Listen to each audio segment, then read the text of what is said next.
बहुत समय पहले की बात है। एक साहूकार के 7 बेटे और उनकी एक बहन करवा थी। सभी सातों भाई अपने बहन से बहुत ही प्यार करते थे, यहाँ तक कि वे पहले उसे खाना खिलाते और बाद में स्वयं खाते थे। एक बार उनकी बहन ससुराल से मायके आई हुई थी। शाम को भाई जब अपना व्यापार बंद कर घर आए तो देखे उनकी बहन बहुत व्याकुल थी।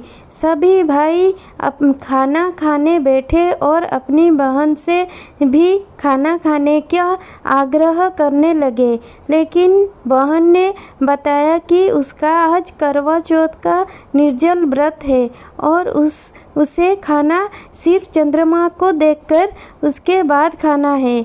उसे अर्घ्य देकर ही खा सकती है। चूँकि चंद्रमा अभी तक नहीं निकले हैं, इसीलिए वो भूख प्यास से व्याकुल ही उठी है। सबसे छोटे भाई को अपनी बहन की हालत देखी नहीं जाती और वह पीपल के पेड़ पर एक दीपक जलाकर चलनी की ओट में रख देता है। दूर से देखने पर वह ऐसा प्रतीत होता है कि जैसे चतुर्थी का चांद उदित हो रहा है। इसको बाद भाई अपने बहन को बताता है कि चंद्रमा निकल आए हैं, तुम उसे अर्घ्य देने के बाद भोजन कर सकती हो। बहन खुशी के मारे सीढ़ियों पर चढ़कर चांद को देखती है। उसे अर्घ्य देकर खाना खाने बैठ जाती है। वह पहला टुकड़ा मुंह में डालते ही उसे छींक आ जाती है।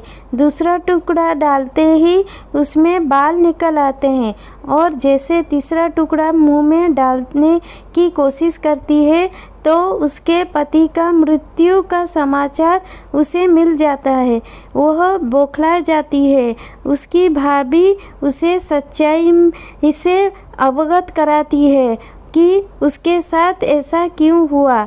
करवा चौथ का व्रत गलत तरीके से टूटने के कारण देवता उससे नाराज हो गए हैं और उन्होंने ऐसा किया है। सच्चाई जानने के बाद करवा निश्चय करती है कि वह अपने पति का अंतिम संस्कार नहीं होने देगी और अपनी सतीत्व से उन्हें पुनर्जीवित दिलाकर रहेगी। वह पूरे 1 साल तक अपने पति का शव के पास बैठी रहती है, उसके देखभाल करती है, उसके ऊपर उगने वाली सूजी नुनाई घास को वह एकत्रित करती जाती है। 1 साल बाद फिर करवा चौथ का दिन आता है। उसकी भाभी यहाँ करवा चौथ का व्रत रखती हैं। जब भाभियाँ उससे आशीर्वाद लेने आती हैं तो वो प्रत्येक भाभी से यम सुई ले लो, पिया सुई दे दो, मुझे भी अपनी जैसी सुहागन बना दो, ऐसा आग्रह करती है। लेकिन हर बार भाभी उसे अगली भाभी से आग्रह करने का कहकर चली जाती है।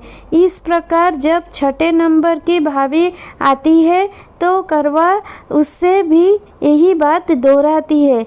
वो यह भाभी अब उसे बताती है कि चूँकि सबसे छोटी भाई की वजह से उसका व्रत टूटा था, अतः उसकी पत्नी में ही शक्ति है कि वह तुम्हारे पति को दोबारा जीवित कर सकती है। इसीलिए जब वो आए तो तुम उसे पकड़ लेना और जब तक वो तुम्हारे पति को जिंदा ना कर दे उसे नहीं छोड़ना। ऐसा कहकर वह चली जाती है। सबसे अंत में छोटी भाभी आती है। करवा उनसे भी सुहागिन बनने का आग्रह करती है, लेकिन वो टाल टोल करने लगती है। इसे देखकर करवा उन्हें जोर से पकड़ लेती है और अपने सुहाग को जिंदा करने के लिए कहती है। भाभी उससे छुड़ाने के लिए नोचती है, खसमोटती है, लेकिन करवा नहीं छोड़ती है। अंत में उसकी तपस्या को देखकर भाभी पसीज जाती है और अपनी छोटी उंगली से चीरकर उसमें उसमें से अमृत उसके पति को मुंह में डाल देती है। करवा का पति तुरंत श्री गणेश कहते हुए उठ बैठता है। इस प्रकार प्रभु के कृपा से छोटी भाभी के माध्यम से करवा के अपना सुहाग वापस मिल जाता है। से श्री गणेश, माँ गौरी, जिस प्रकार करवा को चिर सुहागन का वरदान आपस में मिला है, वैसे ही सब सुहागनों को मिले।